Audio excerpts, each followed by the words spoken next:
Today we're going to be talking again about ball handling. Go back to the first drill on ball handling. You will be moving up to 4 rotations for each part of the drill, but only if you are doing all of the drill in 5 minutes or less and you're not looking at the ball. If you haven't accomplished those 2 things, don't bother moving up to 4 rotations.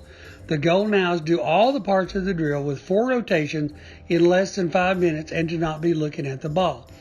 Also, you will extend the last 2 parts from 44 feet to 96 feet. This has been Ballin with Blaine. Be sure and like, share, subscribe, and click on the bell icon to be notified for new videos. Thanks for watching. Happy hooping!